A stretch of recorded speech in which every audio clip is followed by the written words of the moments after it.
Okay, welcome back. आज की video में क्या देखेंगे? आज की वीडियो में हम देखेंगे कि किस्सा हमने अभी तक देखा कि हम किस्सा स्टाइल कंपोनेंट्स में कंडीशनल स्टाइलिंग कर सकते हैं, किस तरह हम स्टाइलिंग कर सकते हैं और स्टाइल कंपोनेंट क्या है। आज की वीडियो में देखेंगे कि स्टाइल कंपोनेंट्स के अंदर हमारे पास जो सूडो सेलेक्टर्स होते हैं, लाइक होवर हो गया, जस्ट लाइक कि यहाँ पे मैं तो हमारे पास ये होवर हो गया। फिर हम मीडिया क्वेरीज की अगर हम बात करें तो किस तरह जस्ट लाइक कि हमारे पास हेडर के अंदर मीडिया क्वेरीज हैं, इनको हम किस तरह स्टाइल कंपोनेंट के थ्रू स्टाइल करेंगे, नेस्टेड कंपोनेंट्स को किस तरह स्टाइल करेंगे, तो ये सारा कुछ आज की वीडियो में हम डिस्कस करेंगे। तो फर्स्ट ऑफ ऑल अगर हम बात करते हैं अपनी मीडिया क्वेरीज की या नेस्टेड सिलेक्टर्स की, तो हम हेडर्स में आते हैं क्योंकि ये हेडर के अंदर है हमारी मीडिया क्वेरी। तो आपने हेडर के अंदर आके सेम सबसे पहले कंपोनेंट्स को इंपोर्ट करना है कि मैं यहाँ पे इनको इंपोर्ट कर लेता हूँ स्टाइल्स के नाम से ही।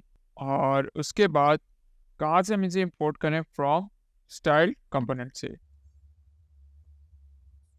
स्टाइल कंपोनेंट से हमने इसको इंपोर्ट किया है। ऑलराइट, और यहाँ पे हम एक कॉस्ट क्रिएट कर लेते हैं। कॉस्ट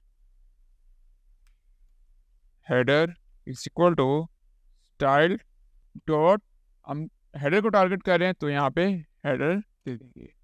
ऑलराइट, इसके बाद हम बैक टिक्स लगाते हैं और सिंपल इस डैट के हमारे पास जो हेडर की जितनी भी सेटिंग्स हैं वो हम इसके थ्रू ले आते हैं। अच्छा, यहाँ मेरा एक और काम करता हूँ।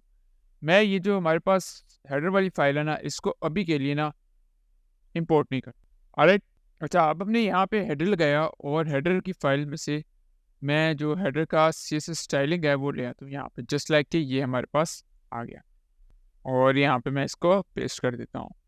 ऑलराइट, आई थिंक सो हमने हेडर ऑलरेडी कंपोनेंट का नेम हेडर लिखा हुआ है, तो हम यहाँ पे इसको हेडर की बजाय लिख देंगे लाइक स्टाइल देता हूँ, स्टाइल हेडर का नाम देता हूँ विच सीम्स गुड। ऑलराइट, अब अगर हम style is not defined, alright, यहाँ पे हमने नीचे मॉड्यूल के स्टाइल डॉट पैरा लिखा हुआ है, तो अभी के लिए इसको यहाँ से हम खत्म कर। अब अगर हम क्या करेंगे, हम यहाँ पे फर्स्ट ऑफ ऑल हम देख लेते, तो अब देखें जैसे ही हमने स्टाइल, अभी हमारे पास हेडर में कोई स्टाइल अप्लाई नहीं हुआ, हम वापस आते हैं VS कोड में और इसका नेम चेंज करके हम लिख देते हैं, तो हमारा नेम था स्टाइल हेडर। सिमिलर वे से यहाँ पे भी हम देते हैं स्टाइल हेडर। और अब अगर हम देखें तो अब देखें, अब हमारे पास, अब देखिए हमारे पास जो हेडर की प्रॉपर्टीज थी, जस्ट लाइक हमने उसका लाइन किया हुआ था सेंटर में, फ्लेक्स सिलेक्शन दी थी, वो तो सारी फुलफिल हो रही हैं, बट हमारे जो स्टाइल के अंदर वाली प्रॉपर्टीज हैं वो सारी ब्रेक हो गई हैं। जस्ट लाइक हमारी इमेज का साइज जो है वो ब्रेक हो गया। वो क्यों ब्रेक हुआ है? क्योंकि अब हेडर जैसी कोई चीज़ ही एग्जिस्ट नहीं कर रही। जब हेडर जैसी कोई चीज़ एग्जिस्ट नहीं कर रही तो हेडर के अंदर इमेज को भी टारगेट नहीं कर पाएगा। तो इसके लिए अब हम क्या करेंगे, जब हमने अपने मीडिया क्वेरीज को या नेस्टेड एलिमेंट्स को टारगेट करना है, तो उसके लिए हम देयर आर टू वेज। एक तो यही है कि हम इमेज के नाम से एक अलग कंपोनेंट क्रिएट करें, और ये बहुत लेंथी काम होता है। सेकंड वे क्या है? सेकंड वे जस्ट ये है कि हम यहाँ पे आते हैं और सिंपल हम यहाँ से वो भी हेडर के अंदर का जितना भी कोड है उस सारे को कॉपी करते हैं एज इट इज, और उसको हम ले आते हैं header.js के अंदर और इधर आके हम पेस्ट करते हैं। ऑलराइट, बट यहाँ पे डिफरेंस क्या आएगा, जहाँ जहाँ पे हेडर को हम टारगेट कर रहे हैं, जस्ट लाइक कि इसके अंदर हेडर है तो ये यहाँ पे हमें हेडर लिखने की जरूरत, जस्ट यहाँ पे हम एम्परसेंट लगाएंगे और उसके बाद हम स्पेस दे देंगे। अब यहाँ पे क्या हो रहा है, हम उनसे कह रहे हैं जब स्पेस दे रहे हैं ना, तो हम बता रहे हैं कि हेडर के अंदर जो नेस्टेड इमेज है ना, उसको आपने ये style they they. In case हम यहाँ पे स्पेस नहीं देंगे तो वो समझेगा उसी एलिमेंट क्या टारगेट हो रहा है। जब हम स्पेस देंगे तो वो कह रहा है हेडर के नेस्टेड एलिमेंट, तो हम नेस्टेड एलिमेंट को इस तरह टारगेट करते हैं। एम्परसेंट लगा देंगे, सिमिलर वे से एम्परसेंट लगा देंगे। अब यहाँ पे डॉट पैरा को हम रिमूव करके हम एम्परसेंट और उसके बाद हम P दे देंगे कि हेडर के अंदर जो पैराग्राफ। अब आते हैं मीडिया क्वेरी की तरफ। अब एक तरीका तो ये है मीडिया क्वेरी का कि हम यहाँ पे इसको सिंपल एम्परसेंट लगा दें।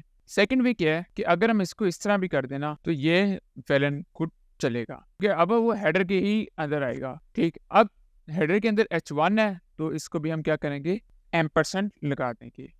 That's it। अब अगर हम इसको सेव करें और सेव करके देखें तो अब देखें हमारी सारी प्रॉपर्टीज वापस आ चुकी हुई हैं।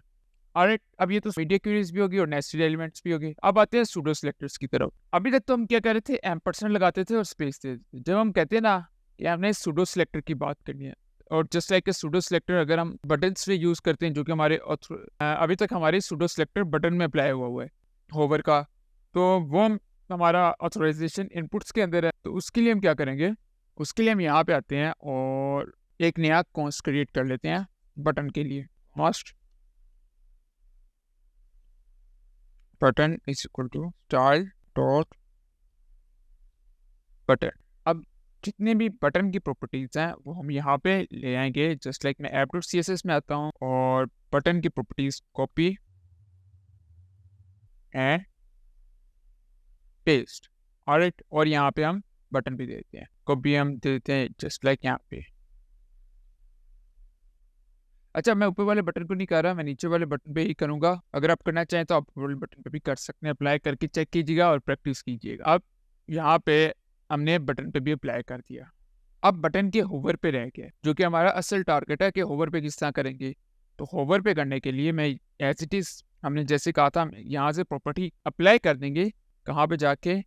बटन के कॉस्ट के अंदर, ताकि उसे पता चल जाए कि ये भी प्रॉपर्टी बटन के ही अंदर अप्लाई कर। बट जब हम सूडो सिलेक्टर की बात करते हैं तब हम यहाँ पे डॉट बटन की जगह पे एम्परसेंट तो लगाएंगे, बट अब हम स्पेस नहीं देंगे, ये नहीं करेंगे।